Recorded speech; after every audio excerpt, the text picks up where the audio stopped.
বাংলাদেশের স্বার্থের বাইরে আমরা কারোর সাথে কোনো বন্ধুত্বই আমরা আগ্রহী না। এটা যেই হোক, এটা আমেরিকা হোক, এটা ইন্ডিয়া হোক, এটা চায়না হোক, যেই হোক, আমরা কারোর সাথেই, হ্যাঁ, আমরা কৌশলগত আমরা পার্টনারশিপ করতে পারি কারোর সাথে, এবং আমাদের কৌশলগত পার্টনারশিপের ব্যাপারে ভারত এবং আমেরিকা দুই তরফকেই আমি বলে দিতে চাই যে কৌশলগত সম্পর্কের ব্যাপারে আপনারা আমাদেরকে চীনের দিকে ঠেলে দিয়েন না। আমি খুব সিম্পল এবং স্ট্রেট ওয়ে বলতে চাই, আমাদেরকে চীনের দিকে ঠেলে দিয়েন না। যদি আমাদেরকে ওই দিকে ঠেলে দেন, আমরা ওই দিকে যাব, এবং আপনাদের বাংলাদেশে খাওয়া উঠে যাবে।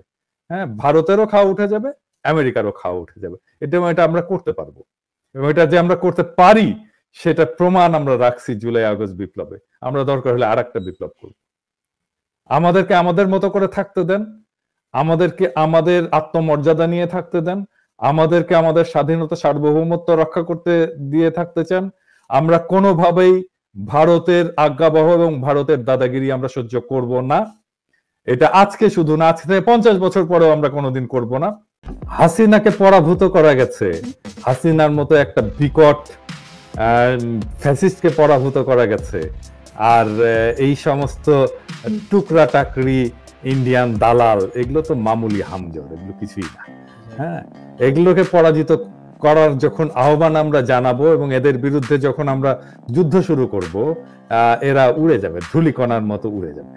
হ্যাঁ, এবং আমাদেরকে যেন ওই পর্যায়ে যেতে না হয়, সেই জন্য আমি ফ্রেন্ডলি একটা আহ্বান জানাতে চাই, এবং আমি আশা করি যে মুরব্বীরা না জানালেও আমাদের মতো যারা আছেন, আমি, ইলিয়াস, আপনারা জানাবেন, এই ফ্রেন্ডলি আহ্বানটা জানাবেন। ধরেন প্রথম আলো, daily star, Udichi, Chhayanaut, CVV, so যত ইন্ডিয়ান এখানে স্টেক হোল্ডার আছে সবাইকেই, যে প্রথম আলো, ডেইলি স্টার আপনারা আপনাদের রিওরিয়েন্ট করতে পারেন, মানে আপনাদের সম্পাদকীয় নীতিটা আপনাকে রিভিজিট করে।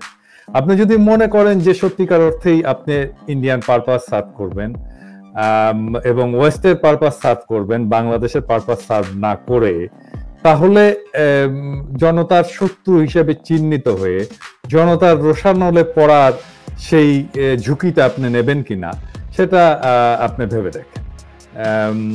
এবং আপনারা যদি এটা কন্টিনিউ করেন, আমরা এটা লক্ষ্য করছি তো, এবং আপনারা যদি এটা সত্যিকার অর্থে কন্টিনিউ করেন, আপনার বিরুদ্ধে জনতাকে তাতিয়ে দেওয়াটা আমাদের জন্য 1-2 এর ব্যাপার। হ্যাঁ, এটা আমরা করব যদি আপনারা সত্যিকার অর্থে ভালো না হয়ে যান।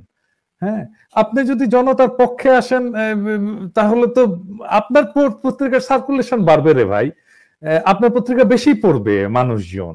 হ্যাঁ, আপনি এখনো ইন্ডিয়ান লেসপেন্সারি যদি করেন, তাহলে তো আপনাদেরকে শত্রু হিসেবে চিহ্নিত করে আমরা ক্যাম্পেইন চালাবো, এবং হাসিনাকে যেইভাবে আমরা জয় বাংলা করছি, হ্যাঁ, হয়তো হাসিনাকে 3 বছর লাগছে, আপনাদের 1 বছর লাগবে। 1 বছরে আপনাদেরকে নাই করে দেবো আমরা বাংলাদেশ থেকে, যদি এটা আপনারা এখনো পর্যন্ত যদি ঠিক না হন। আর আরেকটা বিষয় আমি একটু বলতে চাই, একটু বিনয়ের সাথে আমি মাহমুদ ভাইকে একটু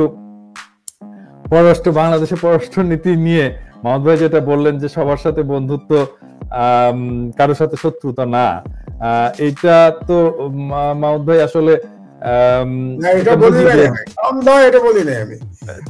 ভারতের সাথে বন্ধুত্ব হবে কিনা এটা ডিপেন্ড করবে ভারতের মানসিকতার পরিবর্তন হচ্ছে কিনা, এটা আমার উপর ডিপেন্ড করবে। আমি তারপরেও এই জায়গাটাতেও আমি বলতে চাই মাহমুদ ভাই বিনয়ের সাথে, যে ভারতের সাথে কোনো বন্ধুত্ব হবে না। হ্যাঁ, ভারতের সাথে আমরা বন্ধুত্ব করতে পারবো না, এবং ইনফ্যাক্ট একটা রাষ্ট্রের তো কোনো বন্ধু থাকে না। হ্যাঁ, কোনো রাষ্ট্রেরই কোনো বন্ধু থাকে না।